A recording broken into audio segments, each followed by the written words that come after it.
Act 4 of A Midsummer Night's Dream by William Shakespeare. Act 4, Scene 1. The same. Lysander, Demetrius, Helena, and Hermia lying asleep. Enter Titania and Bottom, Peaseblossom, Cobweb, Moth, Mustard Seed, and other fairies attending. Oberon behind, unseen. Come, sit thee down upon this flowery bed, while I thy amiable cheeks do coy, and stick musk roses in thy sleek smooth head, and kiss thy fair large ears, my gentle joy. Where's Peaseblossom? Ready. Scratch my head, Peaseblossom. Where's Monsieur Cobweb? Ready. Monsieur Cobweb, good Monsieur, get you your weapons in your hand, and kill me a red-hipped humble-bee on the top of a thistle, and good Monsieur, bring me the honey bag. Do not fret yourself too much in the action, Monsieur, and good Monsieur, have a care of the honey bag, break not. I would be loath to have you overflown with a honey bag, Signor. Where's Monsieur Mustard Seed? Ready. Give me your knife, Monsieur Mustard Seed. Pray you, leave your courtesy, good Monsieur. What's your will? Nothing, good Monsieur, but to help Cavaliere Cobweb to scratch. I muster the barbers, Monsieur, for methinks I am marvellous airy about the face, and I'm such a tender ass, if my hair do but tickle me, I must scratch. What, wilt thou hear some music, my sweet love? I have a reasonable good ear in music. Let's have the tongues and the bones. Or say, sweet love, what thou desirest to eat. Truly, a peck of provender. I could munch your good dry oats. Methinks I have a great desire to a bottle of hay. Good hay, sweet hay, hath no fellow. I have a venturous fairy that shall seek the squirrel's hoard, and fetch thee new nuts. I had rather have a handful or two of dried peas. But I pray you, let none of your people stir me. I have an exposition of sleep come upon me. Sleep thou, and I will wind thee in my arms. Fairies, be gone, and be always away. Exeunt fairies. So doth the woodbine the sweet honeysuckle gently entwist. The female ivy so enrings the barky fingers of the elm. Oh, how I love thee, how I dote on thee! They sleep. Enter Puck. Welcome, good Robin. Advancing. Seest thou this sweet sight? Her dotage now I do begin to pity, for, meeting her of late behind the wood, seeking sweet favours from this hateful fool, I did upbraid her and fall out with her, for she his hairy temples then had rounded with a coronet of fresh and fragrant flowers, and that same dew, which sometime on the buds was wont to swell like round and orient pearls, stood now within the pretty floweret's eyes, like tears that did their own disgrace bewail. When I had at my pleasure taunted her, and she in mild terms begged my patience, I then did ask of her her changeling child, which straight she gave me, and her fairy sent to bear him to my bower in fairyland. And now I have the boy, I will undo this hateful imperfection of her eyes. And, gentle Puck, take this transformed scalp from off the head of this Athenian swain, that he, awaking when the other do, may all to Athens back again repair, and think no more of this night's accidents, but as the fierce vexation of a dream. But first I will release the fairy queen. Be as thou wast wont to be, see as thou wast wont to see. Dian's bud or Cupid's flower hath such force and blessed power. Now, my Titania, wake you, my sweet queen. My Oberon, what visions have I seen! Methought I was enamoured of an ass. There lies your love. How came these things to pass? Oh, how mine eyes do loathe his visage now! Silence awhile. Robin, take off this head. Titania, music call, and strike more dead than common sleep of all these five the sense. Music, ho! Music such as charmeth sleep. Music still.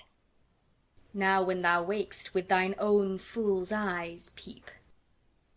Sound music! Come, my queen, take hands with me, and rock the ground whereon these sleepers be.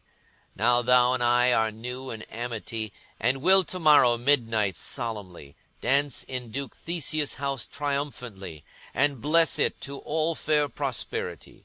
There shall the pairs of faithful lovers be, wedded with Theseus, all in jollity. Fairy king, attend and mark, I do hear the morning lark. Then, my queen, in silence sad, trip we after the nightshade. We the globe can compass soon, swifter than the wandering moon. Come, my lord, and in our flight tell me how it came this night that I sleeping here was found, with these mortals on the ground. Exeunt. Horns winded within. Enter Theseus, Hippolyta, Aegeus, and train. Go, one of you, find out the forester, for now our observation is performed, and since we have the varward of the day, my love shall hear the music of my hounds uncouple in the western valley. Let them go. Dispatch, I say, and find the forester. Exit an attendant. We will, fair queen, up to the mountain's top, and mark the musical confusion of hounds and echo in conjunction. I was with Hercules and Cadmus once, when in a wood of Crete they bayed the bear, with hounds of Sparta. Never did I hear such gallant chiding. For besides the groves, the skies, the fountains, every region near, seemed all one mutual cry. I never heard so musical a discord, such sweet thunder. My hounds are bred out of the Spartan kind, so flued, so sanded, and their heads are hung with ears that sweep away the morning dew, crook-kneed, and dew-lapped like Thessalian bulls, slow in pursuit, but matched in mouth like bells, each under each. A cry more tunable was never holloed to, nor cheered with horn, in Crete, in Sparta, nor in Thessaly. Judge what you hear. But soft, what nymphs are these? My lord, this is my daughter here asleep, and this Lysander.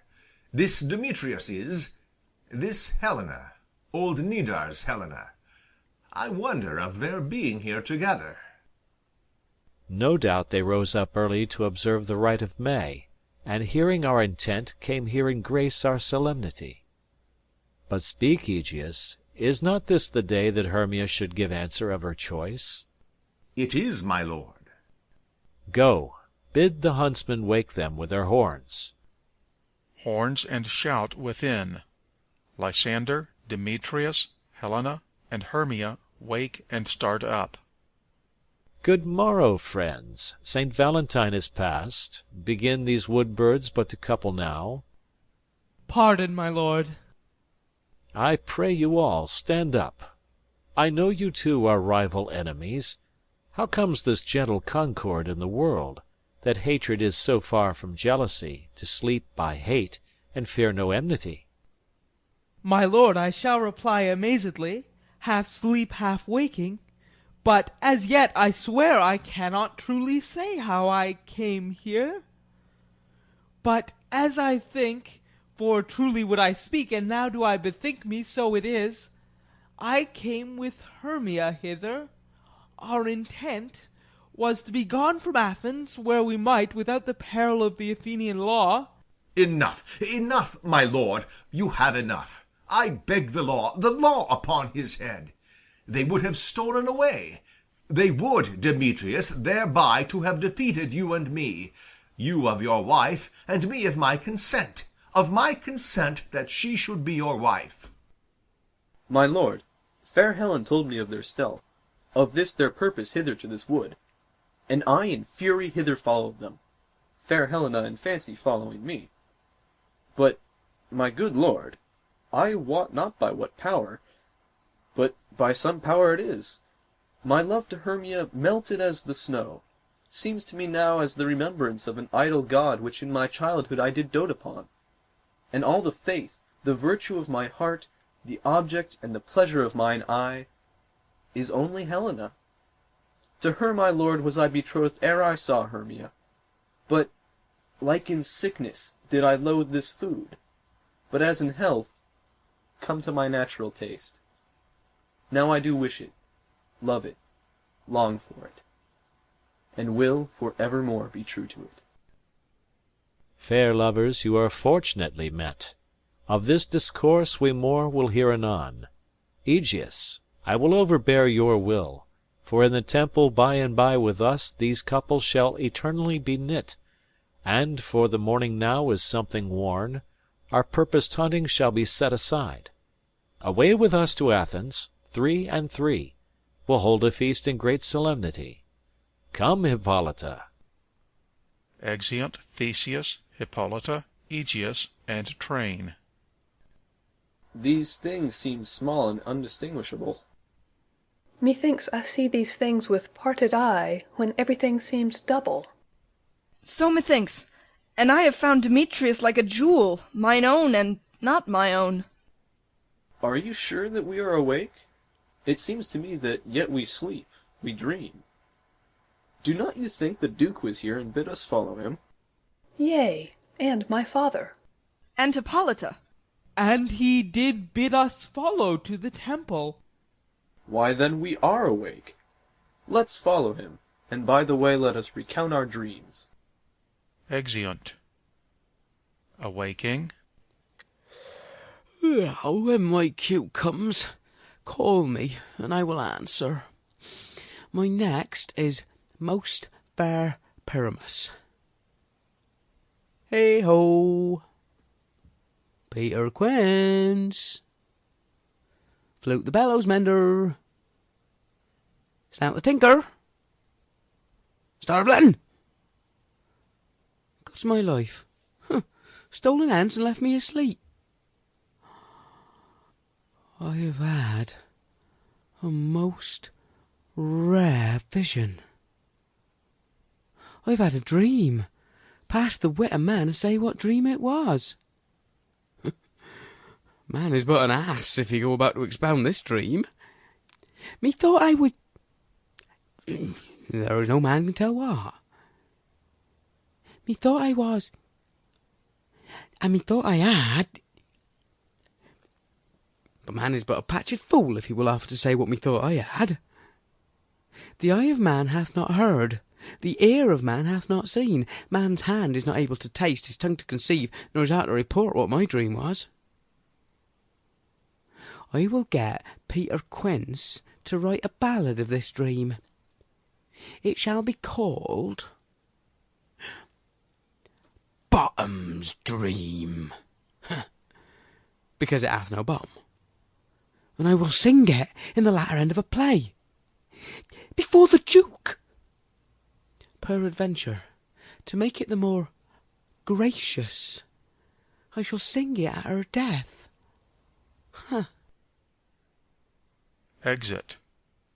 Scene 2. Athens. Quince's house.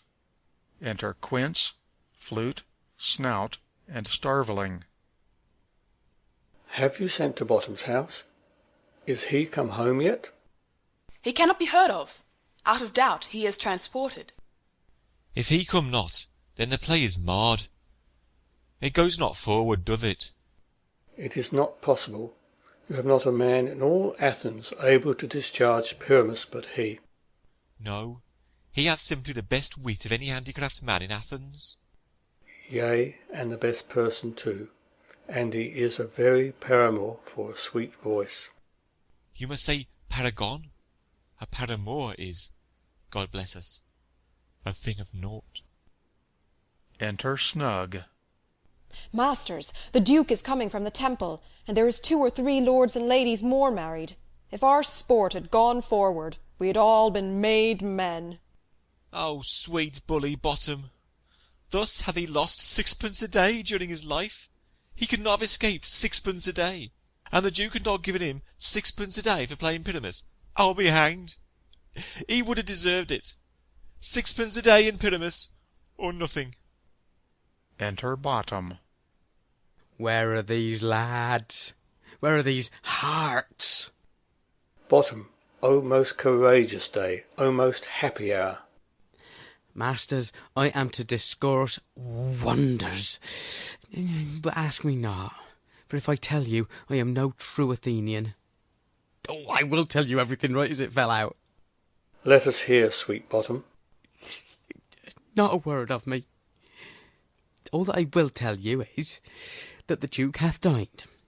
Get your apparel together, good strings to your birds, new ribbons to your pumps, meet presently at the palace. Every man look over his part, for the short and the long is, our play is preferred. In any case, let Thisbe have clean linen, and let not him that plays the lion pare his nails, for they shall hang out for the lion's claws. Ooh, and most dear actors, eat no onions nor garlic, for we are to utter sweet breath. And I do not doubt but to hear them say, it is a sweet